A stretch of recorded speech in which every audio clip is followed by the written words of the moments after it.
Hello' everyone, কি খবৰ? সকলোকে নমস্কাৰ জনালোঁ আৰু মোৰ এটা নতুন ভিডিঅ'লৈ স্বাগতম জনালোঁ। আৰু আজি কেক এটা লৈ আহিছোঁ আচলতে, আৰু কেকটো কেনেকুৱা লাগিছে আপোনালোকে জনাব। আৰু ভিডিঅ'টো শেষলৈকে চালে আপোনালোকৰ সুবিধা হ'ব বুলি মই ভাবোঁ, কাৰণ ফুল কেক আইচিং কেনেধৰণেনো কৰা হয় মই তাৰে এটা ভিডিঅ' লৈ আহিছোঁ।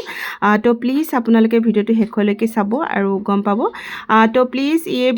वीडियो को आप लोग इन तक देखिए, और ये मेरा केक का डिज़ाइन कैसा लगा है आप लोगों को, तो प्लीज़ मुझे कमेंट करके आप लोग बता देना। और ये केक का फुल आइसिंग वीडियो है, तो प्लीज़ आप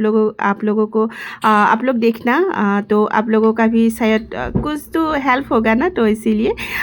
तो এতিয়া চাই থাকিব ভিডিঅ'টো একেবাৰে শেষলৈকে। আৰু মই এফালে ক্ৰীমো ফেটি ল'লোঁ ধুনীয়াকৈ, আৰু কেকটো মই 3টা ভাগত কাটি ল'লোঁ। আৰু এইটো দেখিছেনে, এনেধৰণেৰে যদি বাউলটো আমি বেকা কৰি দিওঁ তো পৰি নাহে, তেতিয়াহ'লে আমাৰ পাৰফেক্ট হয়। আৰু এটা ক্ৰীমৰ এটা মানে জিলিকনি এটা থাকে, আৰু সেই জিলিকনিটো যেতিয়া মানে নাইকিয়া হৈ যাব নহয়, তেতিয়া আপোনালোকে গম পাব যে আপোনালোকৰ ক্ৰীম ফেটাটো মানে একদম পাৰফেক্ট হৈছে। আৰু এইফালে বাটিত মই চেনি চিৰাপ লৈছোঁ দেই। চেনি দিছোঁ 1 চামুচ, আৰু পানী দিছোঁ। লগতে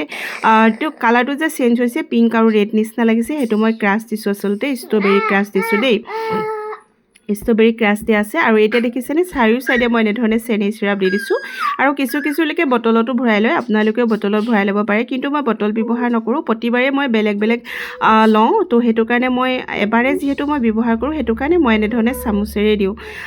আৰু আপোনালোকেও ব্ৰাছেও দিব পাৰে, অইল ব্ৰাছ থাকে যে, সেই ব্ৰাছো ব্যৱহাৰ কৰিব পাৰে। আৰু এতিয়া মই এনেধৰণে ক্ৰীম দি দিলোঁ, দেখিছেনে। ক্ৰীম দিয়াৰ পিছত ইয়াৰ ওপৰত ক্ৰাছ দিম, আৰু আপোনালোকে ক্ৰাছটো ক্ৰীমৰ লগত একেলগতে মিলাইও দিব পাৰে দেই, আপোনালোকৰ সুবিধা অনুযায়ী দিলেও হয়। মই কিন্তু ক্ৰাছটো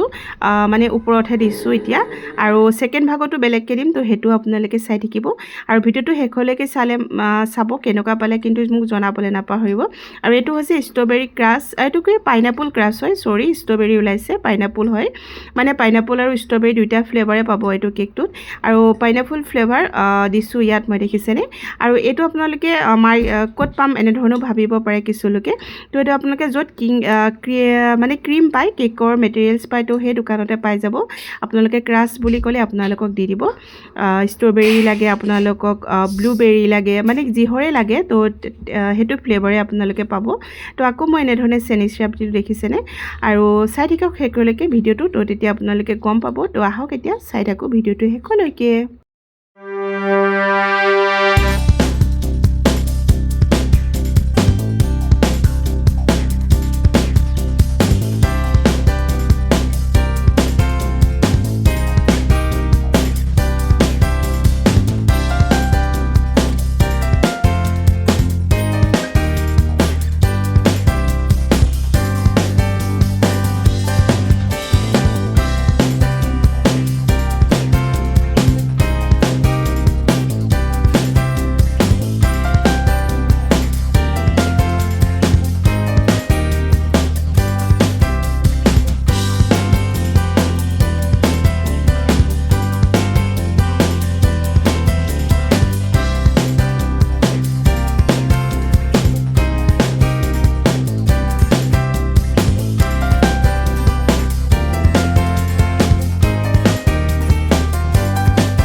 আৰু এতিয়া মই ৰ'জ বনাইছোঁ দেখিছেনে এনেধৰণে আৰু এইটো হৈছে ৰ'জ নজেল আৰু আপোনালোকে দোকানত ইয়াক ৰ'জ নজেল বুলি ক'লে পাব আচলতে ৰ'জ বনোৱা হয় আৰু এইটো অলপ পাতলটো হয় মানে যিটো অকণমান চেপেটা হয় বেছি আৰু ইয়াতকৈ ডাঙৰো পায় মোৰ ডাঙৰটো আছে বাৰু কিন্তু আজি ভাবিলোঁ মই এইটোৱে বনাওঁ আৰু মই ইয়াত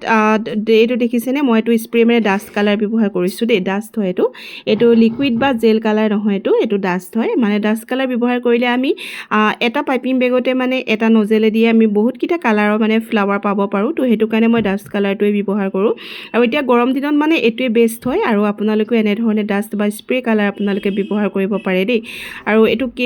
কেকটো যিহেতু হৈ গ'ল আৰু এনেধৰণে মই ফ্লাৱাৰ দিম ছাইডতো মই ইমানো ধুনীয়াকৈ মিলোৱা নাই কাৰণ ছাইডত সকলো ছাইডে মানে ছাইডত বৰ্ডাৰটো দিয়া হ'ব ন তো সেইটো কাৰণে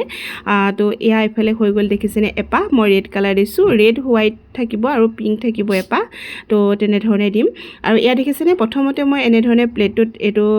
এনেধৰণে মই ক্ৰীমেৰে কভাৰ কৰি লৈছোঁ তাৰপৰা এইফালে ওপৰত এনেধৰণে সৰু সৰুকৈ দিছোঁ আৰু নজেলটো আচলতে চফা কৰি ল'ব লাগে দেই নজেলটোত যিটো ক্ৰীম লাগি থাকে নহয় এইটো চাফা কৰিব লাগে আচলতে আপোনালোকে প্ৰতিবাৰে চাফা কৰি ল'ব আৰু এইফালে দেখিছেনে আকৌ এপাহ এনেধৰণে হৈ গ'ল আৰু ইয়াতকৈ ডাঙৰ নজেলটোৱে দিওঁ মই বাৰু আপোনালোকক ফুল কেতিয়াবা ধুনীয়াকৈ বনাই দেখুৱাম কেনেধৰণে বনোৱা হয় ফুলটো ফ্লাৱাৰটো আৰু ধুনীয়াকৈ দেখুৱাবলৈ মই ট্ৰাই কৰিম আপোনালোকক আৰু কেনেকুৱা লাগিছে আপোনালোকে মোক কেকটো শেষত জনাবলৈ কিন্তু নাপাহৰিব আৰু সেইটো দেখিছেনে দুপাহ হৈ গ'ল আচলতে ইয়াৰ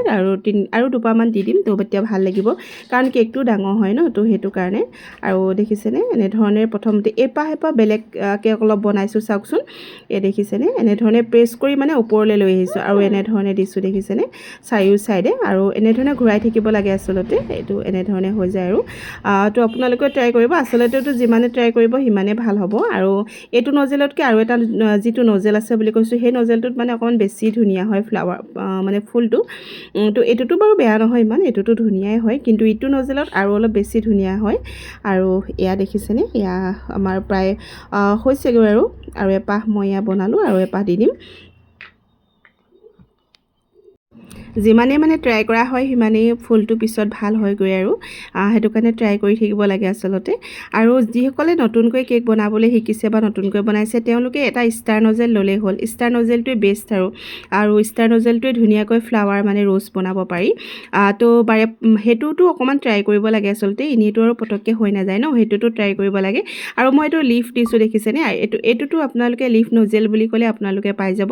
আৰু কেতিয়াবা মই প্ৰায়ভাগ পাইপিং বেগেৰে দিওঁ কিন্তু আজি ফুলকেইপাহো অলপ ডাঙৰকৈ বনাইছোঁ আৰু কেকটোও ডাঙৰ হয় তো সেইটো কাৰণে মই আজি নজেলটো ইউজ কৰিছোঁ আৰু এইটো ডাঙৰ হয় নজেলটো আৰু মানে লিফ নজেলটো এইটো ডাঙৰ নজেলটো যিটো আৰু এইফালে মই বৰ্ডাৰটো অলপ ডিজাইন দি দিম দেই চাবচোন বৰ্ডাৰটো